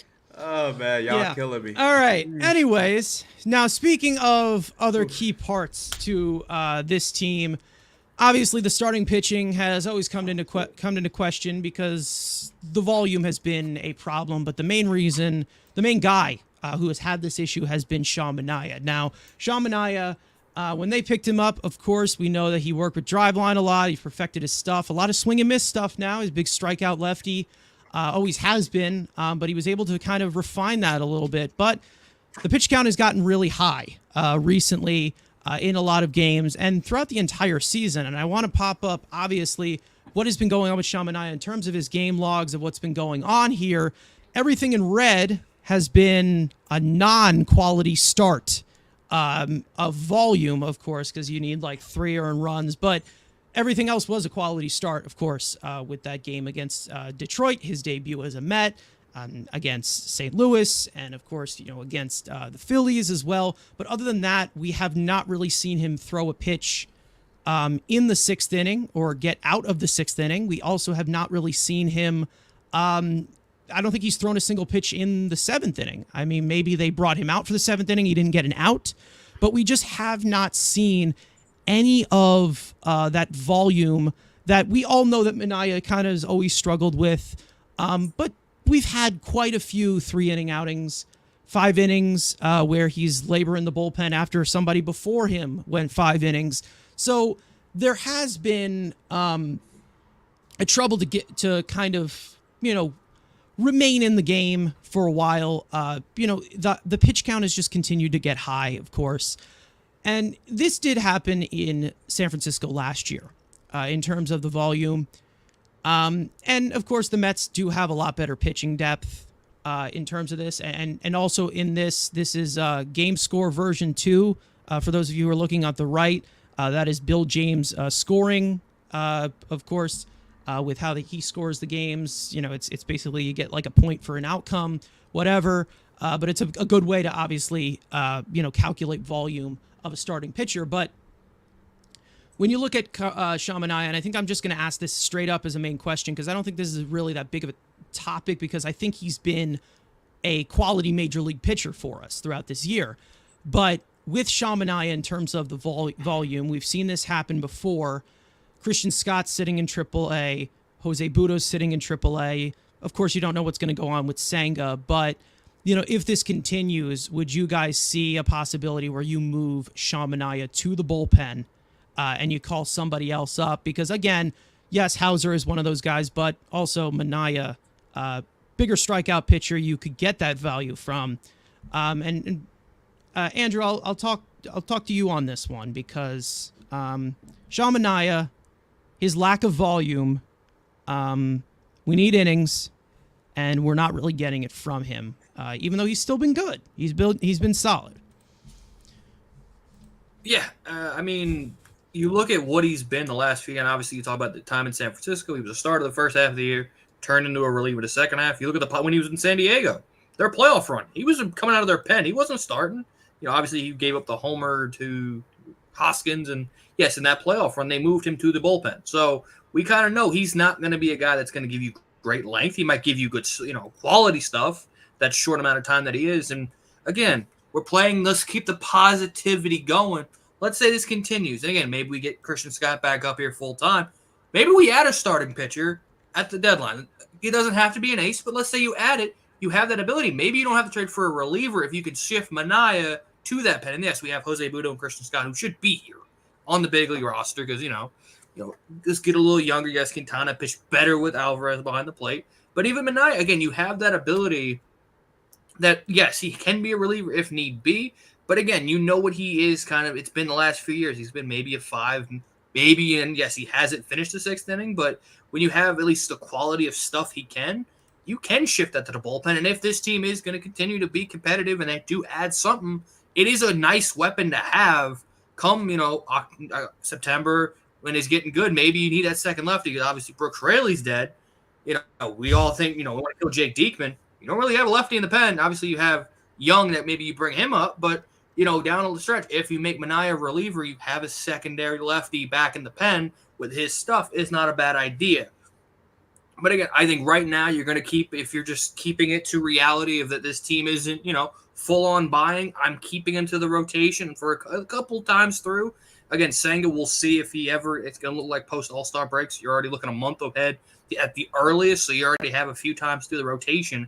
It's not going to be, oh, he's back in 2 weeks. So, yes, I'm trying to keep him out. I would like to maybe call up, maybe use him like an opener swingman, like the Trevor Williams role. Maybe if you get Jose Butto up, maybe you can get 3 innings out of Manaea and then 3 innings out of Butto. That isn't a conversation that maybe you could have, especially with the younger cheap depth Mets can use, obviously with Scott as well. So I'm keeping him in the rotation for now. Yes, you'd obviously love for a longer outing, as you've seen the pen. Getting taxes is never great, especially when you got Jose Quintana. You have Tyler or McGill getting opportunities every 5th day because those guys are only going to give you 5 innings. So you got to get 4 innings out of your bullpen out of 3 out of your 5 starters in your rotation. That's going to tax your bullpen over time, especially now. Yes, you have Hauser who can give you some depth.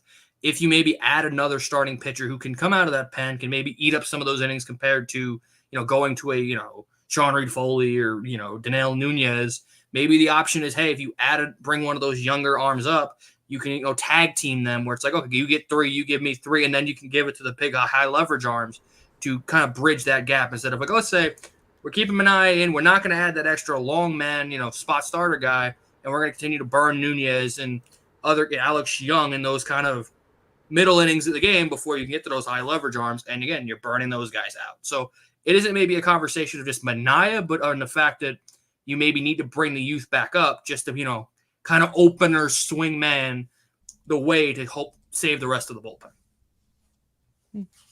Frank, what do you think about Manaea and how they kind of should construct this? Should they add another relief arm? Yeah, I think they really have got to kind of change their expectations, so to speak. I think, we talk so much about, like, as a manager, like, you go into the game with a game plan, ideally. I would hope you do. And, if you have the expectation, it's like, okay, if Manaea gives me 6 innings today, I'm going to Garrett in the 7th, Otto 8th, Diaz in the 9th. Let's say that's an example. But what happens when Manaea has the game where he goes 3 2/3 innings, 4 1/3 innings? What do you do then? And then it's like, oh, that's when it's like, oh, now I need Nunez to go really deep. And now I need to use Diekman more than I initially. And now Shari Foley's got to go quite a bit. And I think that if the Mets, I say use the opener in a different way. I say, maybe Nunez makes a start, or maybe Reed Garrett makes a start. They go the first 2 innings, because if the expectation is that I'm probably getting at most 5 from Manaea, I should game plan that is what's going to happen. Because if I do that, then it's like, oh, Manaea only gives me 4. Well, that's okay, because now we're already in the 7th or 8th inning. And now I could go to just my high leverage guys and game over. Because he's already made more starts this year than he did all of last season with San Francisco. He only made 10 starts with San Francisco, and the rest was 27 other outings coming out of the bullpen. So the Mets have already had him pitch a ton just from the rotation. And I think they're just in a tough spot, with the just rotation in general, is that, like, with the Christian Scott thing, I still don't get it. Like, I understand, like, I get it, but I don't get it, because I understand wanting to limit the innings for the young arm. I agree with that. But why did you call him up so early just to send him down so early? That's the part that I just don't get. I just don't understand why you even called him up if you're just going to send him back down so soon.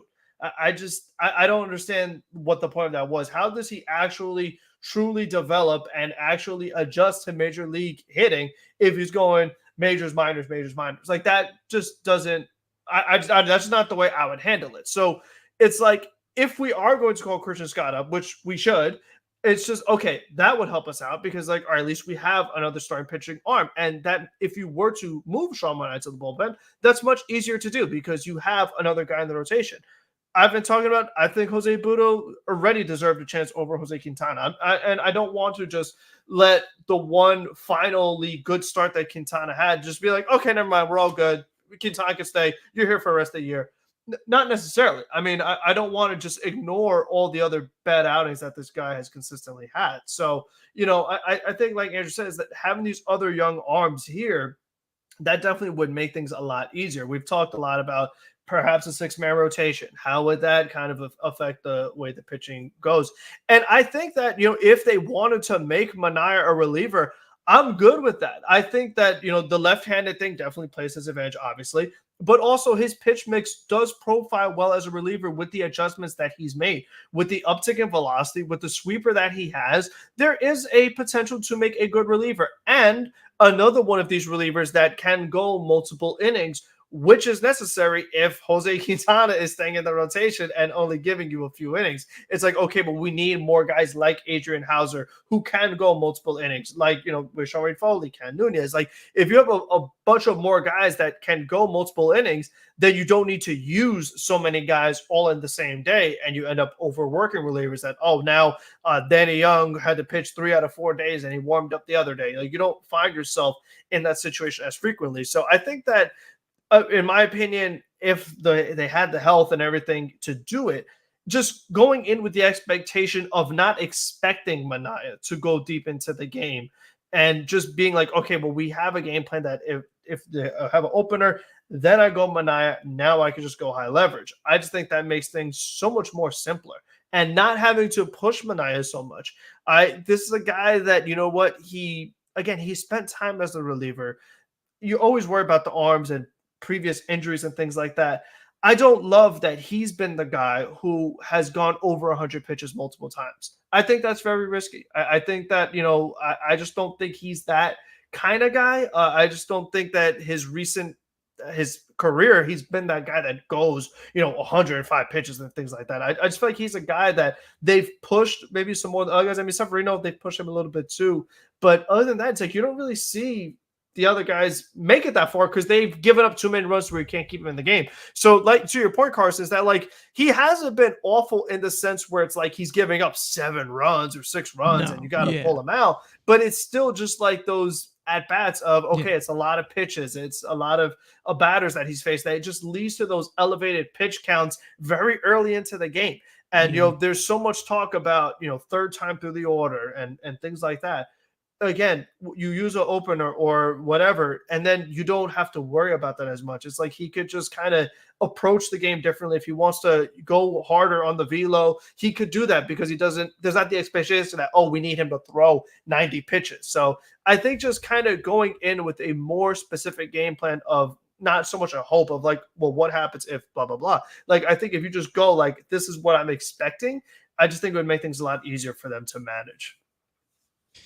Yeah, and Keef, I'll go to you on this, obviously, with Sean Manaea, because obviously the rotation, innings was always going to be a concern this year because of, in terms of volume, especially going into the season with Kodai Senga going down early. In terms of Manaea, how would you kind of map this thing out? You riding with it or you switching it? He's at, 65 innings so far. I think the Fangraphs projected zip was like at 113, 110. So he's already halfway through the projections. Yeah. So you may have to kind of be a little bit more on the cautious side with him.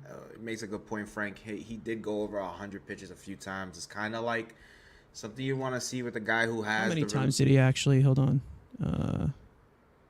Three times already.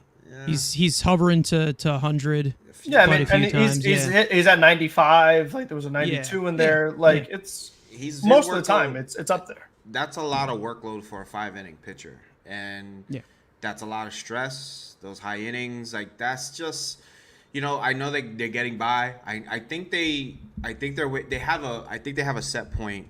If I know the Mets, they have a set point when they're gonna start making like real tough decisions, and I think they're waiting for the Mets to kind of play themselves into that point. And I think they're doing that. I think they're getting to a point where they're like, okay, we're going to start making these decisions for the rotation. They're going to probably use this guy in this position now, make him the swing man, make him, do the bullpen stuff, whatnot. Maybe call up Scott. I know Scott, his innings was also a concern. I think his secondary and third, pitches were also needed to be a little bit more crisp.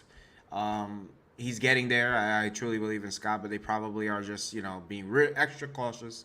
They don't want to overwork a kid like that. I think the other day he threw like 3 innings and they pulled him early or something like that. So I know it's typical Mets shit. It's not like nothing that like really brings me confidence. What I would do is, man, you still have a lot of baseball left. This is the shit. Like you don't. Yeah. It's really we're just getting to midway June, and I mean July and August are truly the dog days. Like I mean truly. So You got to get past the 4th of July, in my opinion, with Manaea, and we got to see where we're at. At that point, man, you got to probably consider maybe making a move to the bullpen, and maybe if they bring in an arm, or I think we're gonna bring up arms. I doubt we trade for one, but we have. Yeah. Technically, we got 2 arms down there, Budo and Scott, and then if you want to get crazy with Lucchesi, so that's technically 3 arms I can use up for innings, and then you can kind of manage the rotation better. But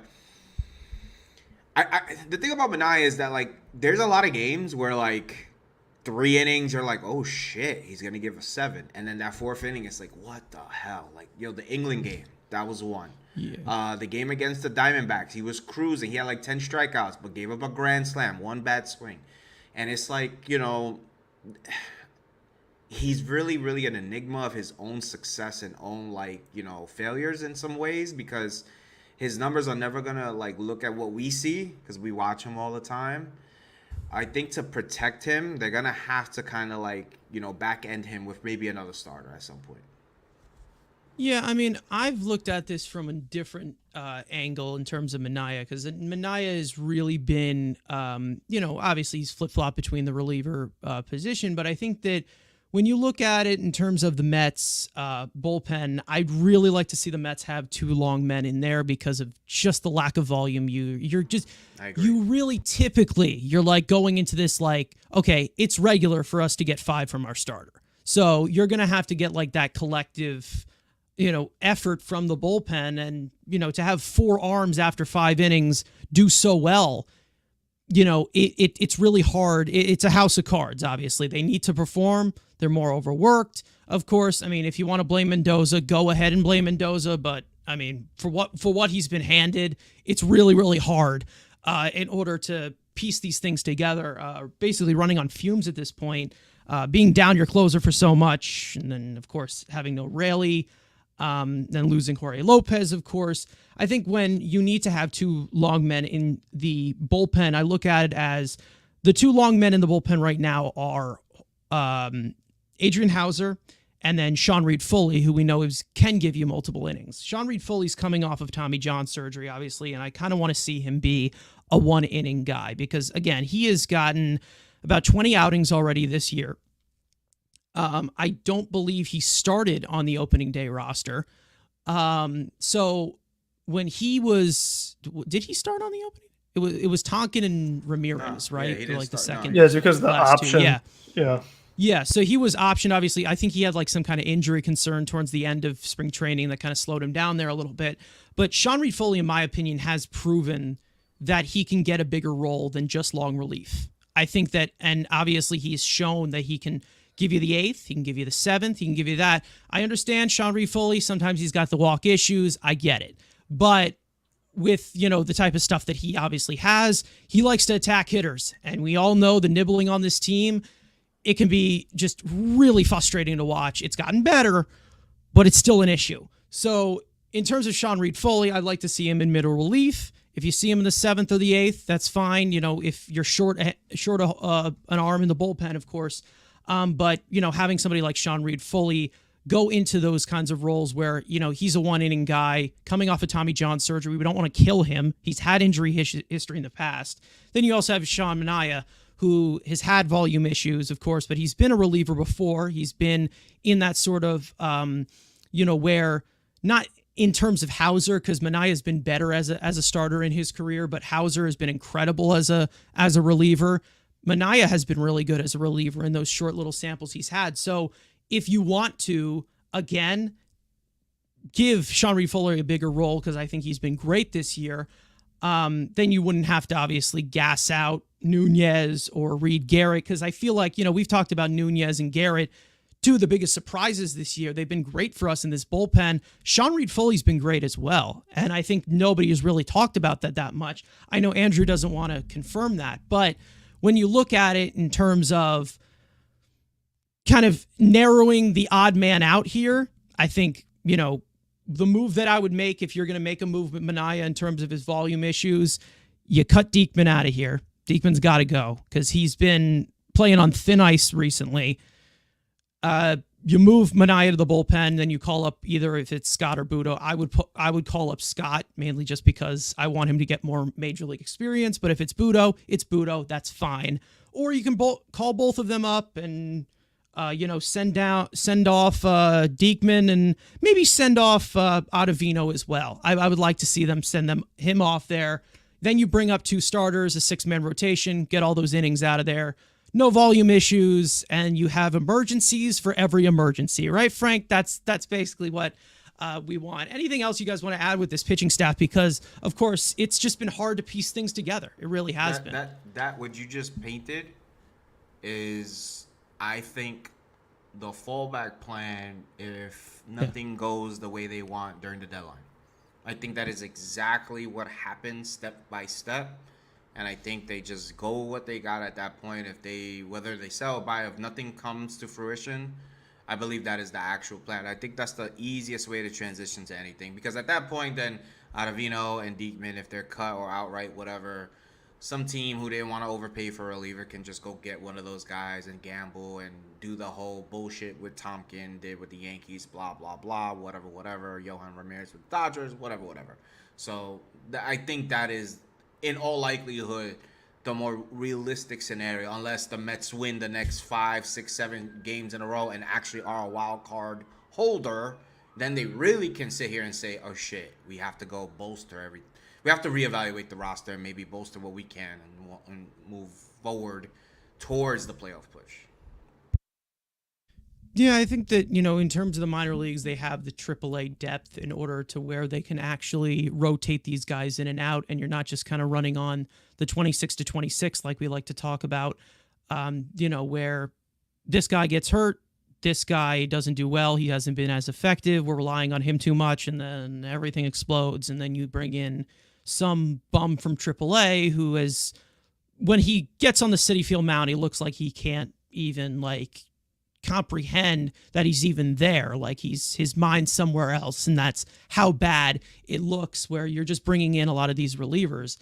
And I think that this is also a good point again from Jazz here, saying that Diekman's contract for 2025 gets a guaranteed I think it's a vesting option, right, for $4 million vesting option. He's currently at 30 games right now, so unless you want to keep him next year after how much of a heart attack he's been, you're going to have to make a decision eventually. I mean, how many appearances is he making a week? Like 3, right? 28 more left appearances. That's around the deadline. Yeah, That's it is around the deadline. Right there. Yep. I don't want him to make 1 more appearance, let alone 28 more. So we'll see. I mean, it might just kind of happen by default. We don't have to worry about going down to the wire. I mean, I don't know. I just think that, again, I don't want to be negative, but I feel like because the Mets won the game and the offense bailed them out, I feel like they kind of acted like the whole Diekman, Drew Smith thing was okay. You know what I mean? It was like, oh, well, it doesn't matter. We won. It's just like, I don't know. I just felt like, with Diekman, he was another one, like that big game. It was that Sunday game where, like, he just totally blew it after, Diaz couldn't get the job done and everything. Like, I don't know. It's just a really interesting spot where, like I said, I don't know. He's the same as Ottavino. He's the same as Ottavino, where it's a low floor and a high ceiling, where like it's just, you never know where that's going to float. And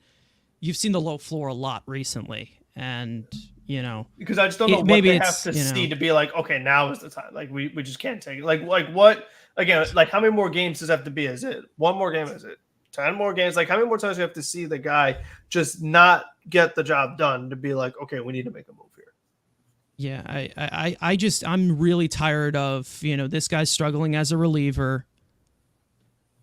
Let's just move him to lower leverage. No, have everybody that can actually come in as many situations as they possibly can. Yeah. You can get relievers anywhere, especially with, how Sturz has been able to do and pick up some of these random guys that we haven't ever even heard of. Danny Young or Danel Nunez comes out of nowhere in our system for so long. Yeah. I think when you look at it, you can get relievers out of anywhere. If Diekman, who we already know, we've seen the best from him. He's 37 years old, right? I'm sure you'll see a good outing from him, but nothing's going to get better. Same thing goes for Adam Ottavino, guys like that. It's just like, it's time to bring in a little bit of youth, a more live arm, a guy who can, maybe give you a little bit more with that ceiling. And, you never know who can be a viable option, because we've seen a lot of guys come out of nowhere that we didn't even think were going to be on the major league roster at all this year. So you never know. And I feel a little bit more safer with how it's kind of been ran by Stearns and how well, the pitching is done. If there's a guy who comes up here, like, isn't there a guy on our who's the guy from Seattle we picked up? Andrew? What the hell's his name? Give me something. Adcock. Adcock. Yeah, exactly. It's a great name too. So when you bring that in here, bring him in here. I know he has like some really good velocity, has a really hard slider, but you bring him up here, maybe he can contribute. You don't really have like that kind of tightrope where you're playing, oh, well, we have this one lefty as a backup who's not good at all. You have options now, right? So you that Danny Young's a viable option. He probably still should be here, right, Frank? Right? I've said it every day. So yeah. I think that.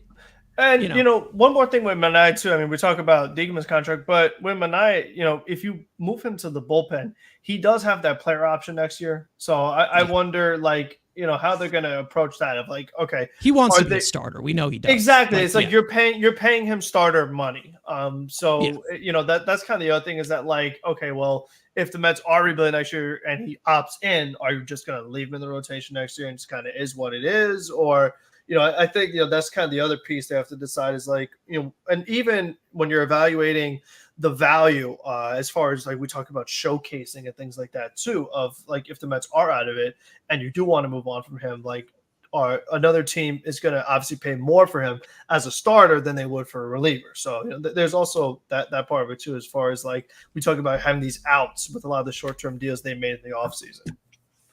Yeah, I mean, and again, there's also that other name, which, he's gotta get healthy. We know he's got to get healthy. But there's also that big boy that's 6'7", throws 103, who's getting back into it as well, who you can also bring him into the mix because that's some high leverage stuff as well. And I miss him. I miss him a lot. Okay, and I want to see him back here and healthy, obviously. But you have these options as to where. You see somebody you don't even know get brought in, but you're like, okay, well, the mind of Stearns, maybe this turns into something. And if it doesn't, what's the cost? There is no cost. Maybe it costs you a game, maybe once or twice. But, you have guys in AAA where, they can give you some major league upside. And, this, you thought it was an option. Jazz coming in with Shintaro Fujinami, who was brought in, 1 year, $3.3 million or something like that. He's hurt right now. When he was healthy, he was really, really, really, really bad in AAA. So I don't think he's seen as an option. But again, it's low risk anyway. So didn't work out. It didn't work out. You're on to the next one.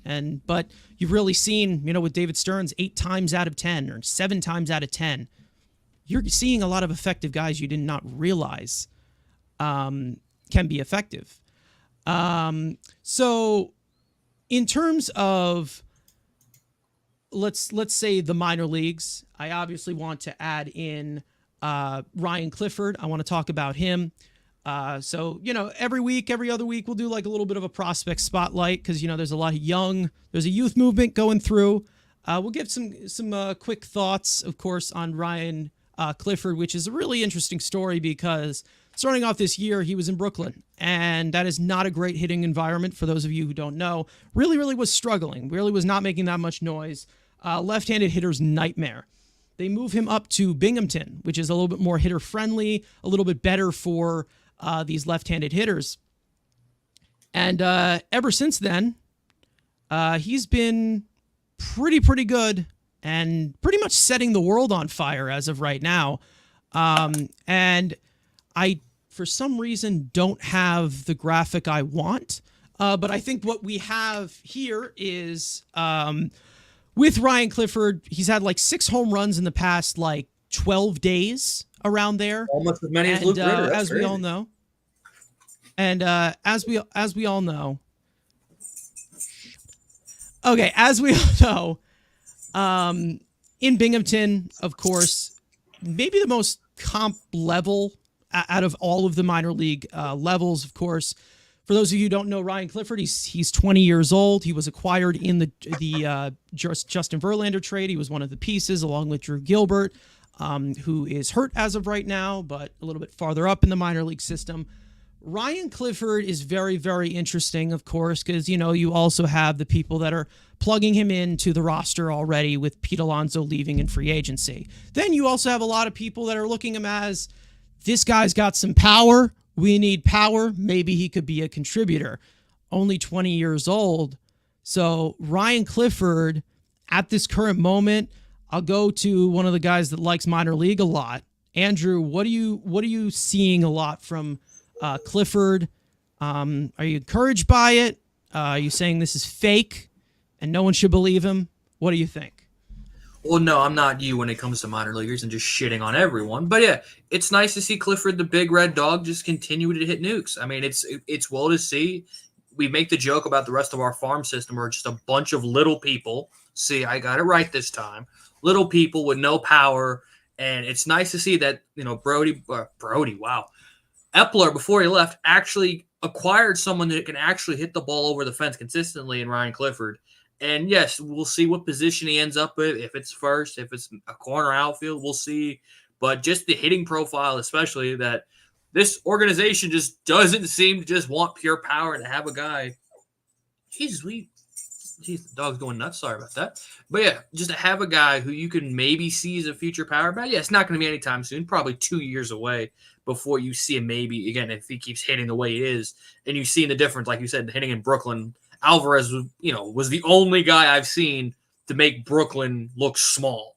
If you look at all the big prospects, Alonso didn't do well in Brooklyn, especially a left-handed. Conforto sucked. Nimmo was like, get the hell out of here. He was like, get me the hell out of Brooklyn when he got out. And once he makes the jump to Binghamton, you started to see him crush baseballs, and you like to see it.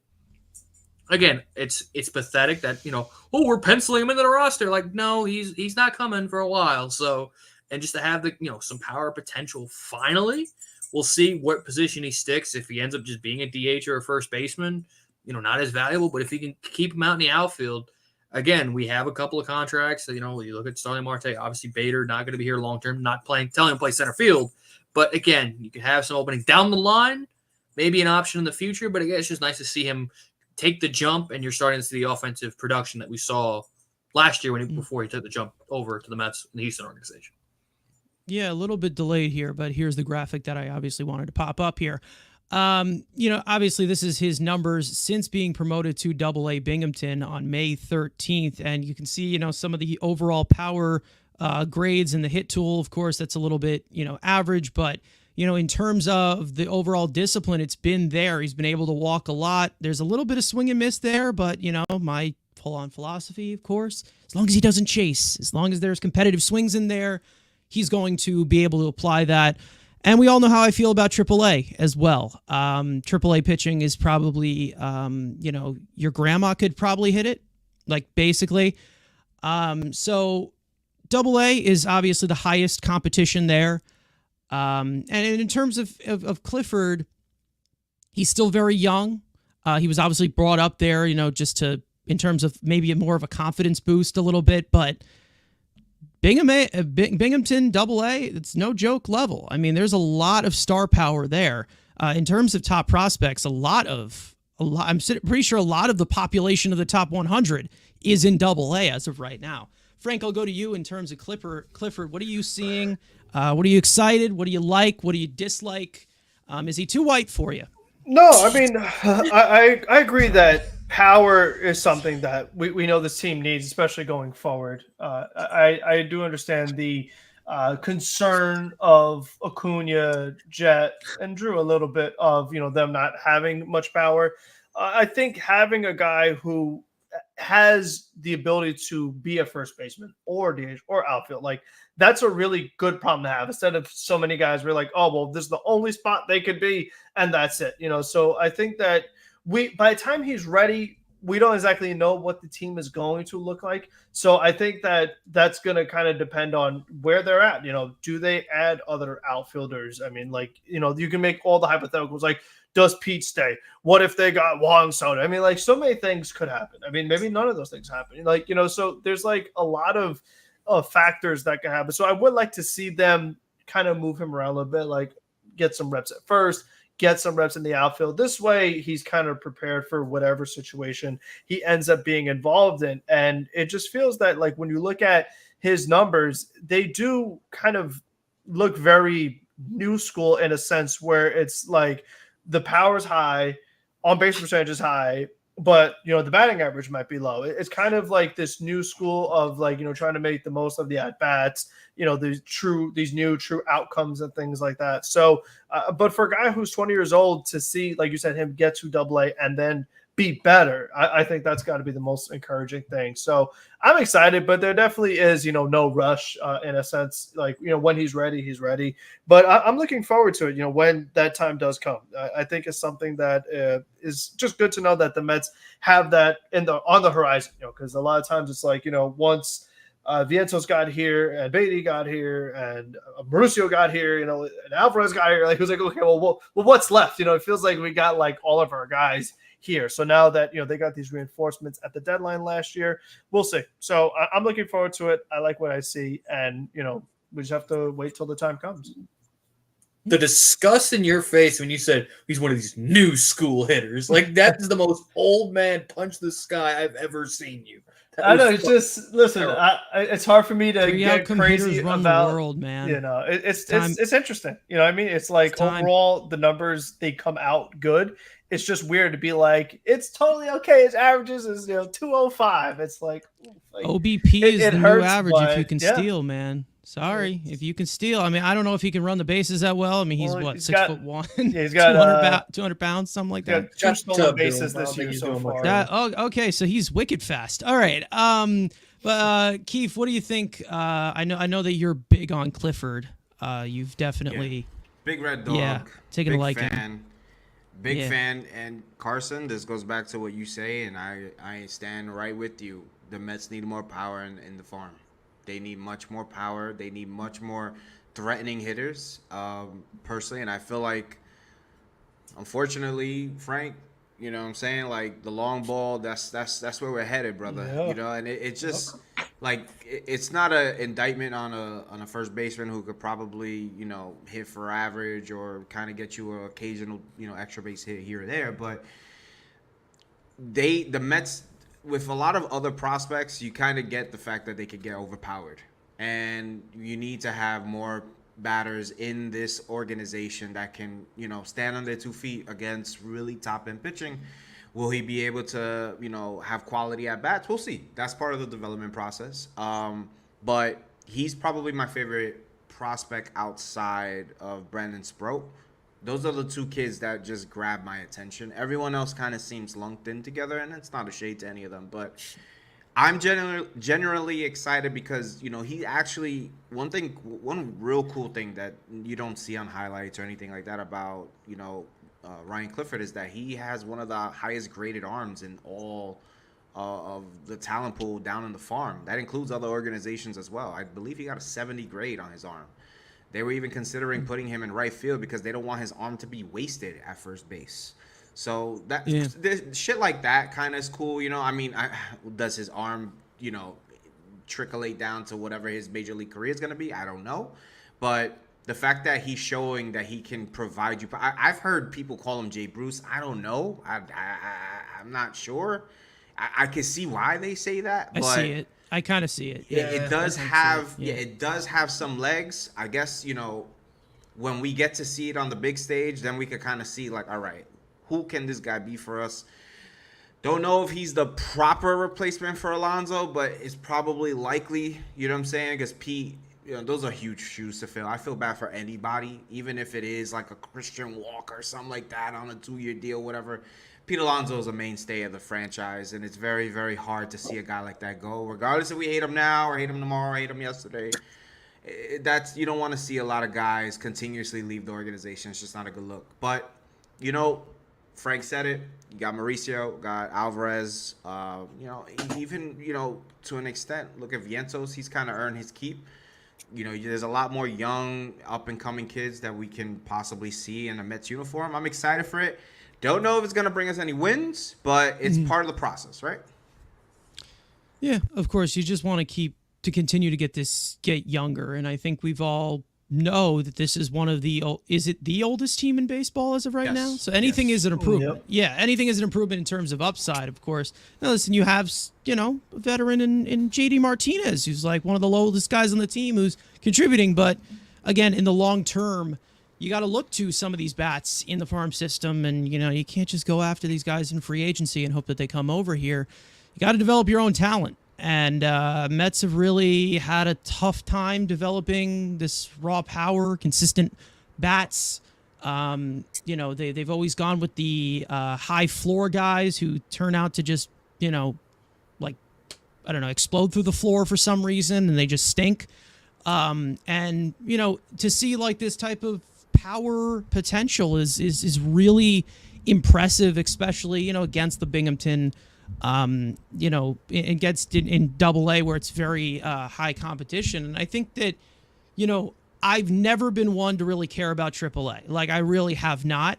And, it may just be me just being, like, really enthusiastic about Ryan Clifford. But if he continues to hit like this, team's out of it, no pressure. September, call him up here. Yeah, what's the point? Get him up here. Why not? I mean, let him get some ABs in Major Leagues. They did it with Conforto, exactly. Look how he turned out, Let's not even open that can of worms. But, we're 2 hours in, we're almost 2 hours in here. So, in terms of the young guys, it's exciting to see, that type of youth. I got to see some of the Brooklyn guys. There's not much hitting there, but Nick LaRusso, also another guy, could provide power to all fields, if you like that.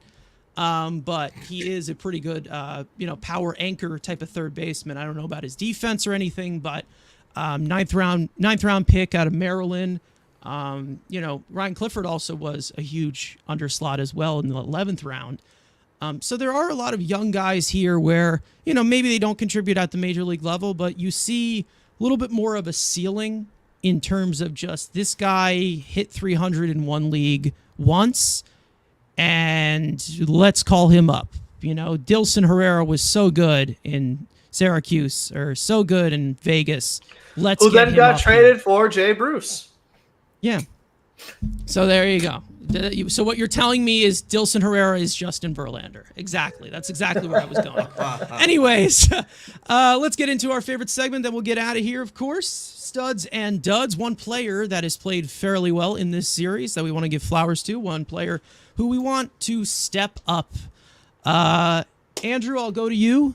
Stud first. Who do you got? I won't be the basic bitch, but I'll take the other basic white bitch. I'll take Brandon Nimmo. Get him hot. Continue to lethal up that top of the lineup.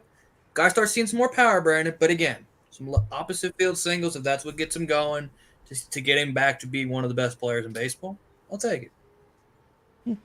Frank, I'll go to you. Yeah, I mean, how could you not take JD Martinez? That streak 9 games, whatever. The big hits, too. I mean, that's the other thing, too, is like, just getting the hits when it matters with the men on base, the timely hitting that we've been clamoring for, all the men the Mets have left on base and bases loaded opportunities that have been squandered earlier in the year. JD Martinez coming through when it matters most. Love that. Yeah. All right, Keef, do you got anybody you want to put in the stud category? I mean, it's hard not to follow up with the JD Martinez. There's not too many men out there with a Brazilian butt lift that can do what he's doing right now. So I genuinely think my BBL Martinez is my pick of the week. I also want to give some love to Edwin Diaz because just any positive from him is like just the world right now. But definitely BBL Martinez for 100%. I mean, I'm going to give it to somebody I was really, really down on, and I was ready to ship out of here. Jose Quintana, very good start in this series. Do I think it's going to continue? Who knows in terms of the consistency of what he's been this year. But it was a lot more encouraging as compared to where we're seeing him labor through 5 innings, walk a lot of batters, just throwing a bunch of 90s garbage. and getting some strikeouts as well. So that was pretty impressive. Now we get to the negative, being the duds. It's hard to piece out a few of them because they did sweep a series. They did play well. Andrew, I'll go right back to you. Who are you going after? I mean, again, like I said, a sweep is hard, but I think everyone's going to be in the same inning, and I'll be the guy who gave up a cookie to a guy who's a war merchant. I'll give it to Drew Smith. How are you giving up a double to Ha-Seong Kim? Come on. I get, yes, there's a certain person that started the inning, but just Drew Smith, he struck out Fernando Tatis Jr., which in my book, again, we've got the history, is great, but again, just making this game just you knew it when he came in. You knew it was going to be a 2-run double. We all thought it was going to be a grand slam, but you knew something. He was going to give up a multi RBI spot. Yes, you don't bring in Drew Smith in a mess, but anytime I get to bash Drew Smith, I'm taking Drew Smith. Yeah, that was one of the funniest, ironic parts of it. And again, I haven't been one to criticize Mendoza as much, but it was just like, oh, you're in a jam? Let's get Drew Smith to get us out of it. All right, he keeps doing that too. That's the thing that doesn't make. And again, like it's literally the same. He's thing. not a high leverage reliever. I don't know why anybody just doesn't. No, but it's literally the same thing. Of he trusts Drew Smith more than Sean Reed Foley, and maybe it's because of the walk issue that you don't want to put Sean Reed Foley in with men on base. But just in general, Drew ain't that good at it either. I know it's just that Drew is just too risky. It's too frequent where he leaves pitches right over the middle and they crush it.